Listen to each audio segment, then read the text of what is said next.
Welcome, everyone, to History Gone Wilder, part of Half History Will Travel. I'm your host, the Wilder historian, Dr. Lucas Wilder, and last time we saw Washington's reaction to the Boston Tea Party and his small role in the First Continental Congress.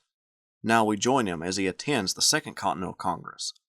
If you haven't done so already, please consider subscribing to the channel, join the Patreon page, or purchase something from the Teespring store or Etsy shop.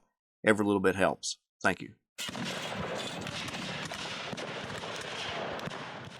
When the Second Continental Congress came together, the tide was turning in favor of revolution within the colonies, particularly in New England.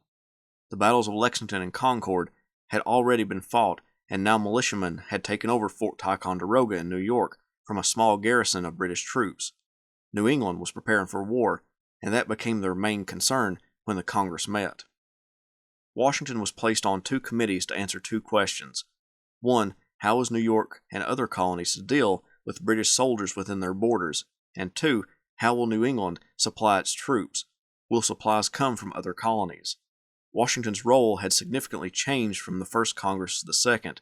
He had basically sat and watched during the first, but now he was taking a prominent role. The answers to those two questions came, and it was decided that New York should not provoke the British soldiers, and to the question of supplies, New England should expect to supply their own troops that were now gathering around Boston. Following the battles of Lexington and Concord, the British became besieged by colonial troops in Boston. In June, New England wanted their forces to be put under the command of the Continental Congress to give it approval from all of the 13 colonies so that the Army's existence would be a priority. Many of the Southern delegates were hesitant to place the Army under the Congress's jurisdiction, but if the commander was a Southerner, then they would be more open to such a move. New England had to be won over.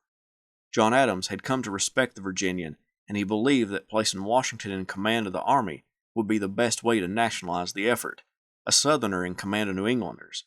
His presence would bring the Southern colonies to send troops to augment that army. But Adams had to convince fellow New England delegates to place Washington in command. He worked for 2 weeks, talking with the New Englanders, convincing them of Washington's abilities and the advantages that putting him in command of the Army would accomplish.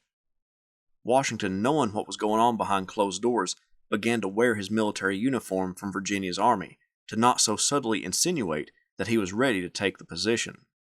On June 14th, John Adams rose and gave a speech, asking that General Artemas Ward be replaced as commander of the troops around Boston, and for that position he proposed a man, among us and very well known to all of us, a gentleman whose skill and experience as an officer, whose independent fortune, great talents, and excellent universal character will command the approbation of all America, George Washington.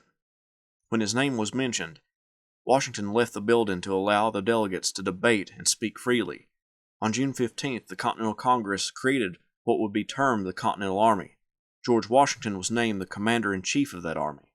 The next morning, Congress offered him the position. He accepted and gave a short but memorable speech. He stated that he would refuse a salary because he didn't want to profit from the position, but he did ask for his expenses to be covered by the Congress. He also assured the delegates that he understood that this position meant that he held the hopes of the colonists with him and the Army, that he would look out for the welfare of the colonies in this role. Before he left for Boston, Washington wrote a letter to Martha informing her of what transpired for the last couple of weeks. He almost apologetically told her that he did not seek the position, but it was imposed upon him. He asked her to move to some neighbors so she wouldn't be alone. Washington also wrote to his stepson to look after Martha because he didn't know how long he would be gone. Before the end of June, Washington set off for Boston with 2 new aides, Thomas Mifflin and Joseph Reed. Word of the Battle of Bunker Hill had just reached Philadelphia, and Washington was more eager to get to Boston. He would arrive in Massachusetts by July 2nd and make his headquarters in the house for the president of Harvard College. However, the house was less than desirable, and it could be easily viewed from the Charles River, which would make it a target for the British. So Washington moved his headquarters to the Vassal House, a fairly new mansion of a loyalist who found safety in the British Army in Boston. Washington had a large group of people to take care of his needs. Beside Mifflin and Reed as his aides, he employed 2 cooks, a maid, a washerwoman, 4 servants, and 5 slaves. The state of the forces surrounding Boston were much worse than Washington expected or was told. The 20,000 troops he thought he was to command turned out to be around 14,000. His supply of gunpowder was 1/3 the size he had been told he had, and that only amounted to 90 barrels. One of the first problems Washington would try to tackle was the size of his army. He was informed that the countryside in New England had been picked over for soldiers, and that all that were left were boys and blacks. Blacks would be prohibited from enlisting in Washington's army, so the only source of soldiers would have to come from colonies south of New England. The discipline of the army concerned Washington the most. He found cowardice and insubordination in the ranks. Men and officers were greeting one another on a first-name basis, and the roles of officers and men were not clearly defined. One of Washington's biographers explained it best when he wrote, "Washington sought to counter these conditions by rigorously enforcing the Articles of War that he had helped prepare before leaving Philadelphia. He restricted the men's mobility to and from camp. As with the Virginia regiment, he punished swearing and drunkenness as surely as he disciplined slackers, thieves, and deserters. He ordered that the camp streets be swept daily and the barracks weekly, and he directed the disposal of offal and carrion. He required attendance at worship services, certain, of course, that his frequent pronouncements would be echoed by the army's chaplains. Punishments for violators was severe and certain. Men were made to ride the wooden horse, locked in the stockade, or forced to wear some humiliating costume. But mostly they were flogged. 10 stripes for this offense, 20 for that, 39 lashes for most indiscretions. In moments of petulance and exasperation during those early days in camp, Washington fumed that these New Englanders were an exceedingly dirty and nasty people, the most indifferent kind of people I ever saw, a group characterized by the most unaccountable kind of stupidity.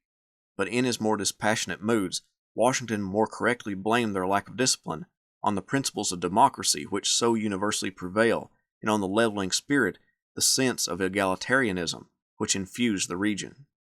With it appearing as though the British would not sally forth out of Boston and attack Washington's lines, Washington designed an invasion of Canada, a two-pronged attack to make the British commander in Canada choose which location he would protect.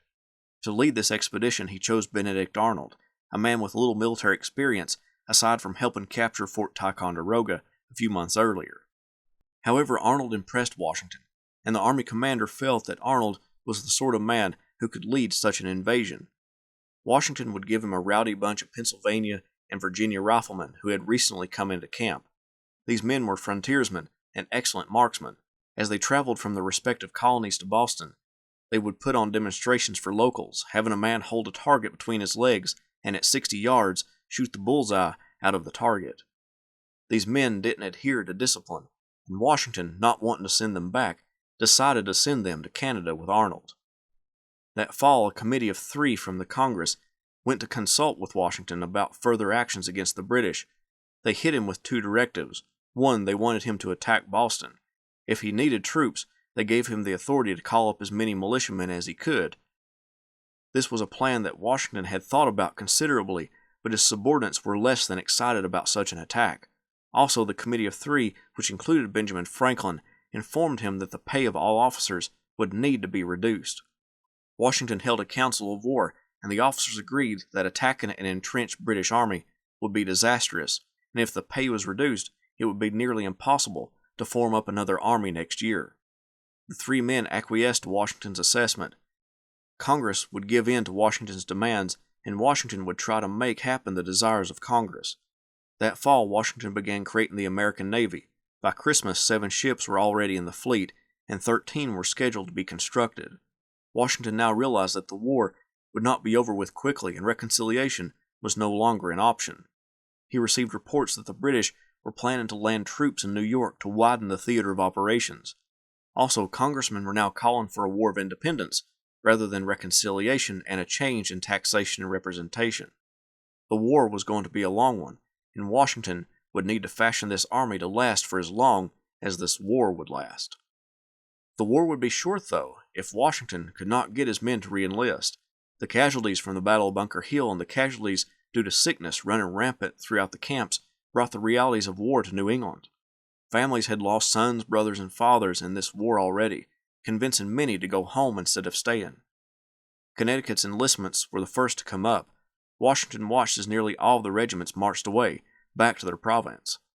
Only 1 regiment agreed to stay on until the new army was created the next year, and then they would be going home.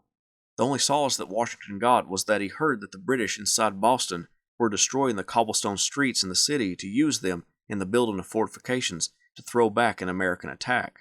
Hopefully, this meant that the British wouldn't be attacking, at least not soon.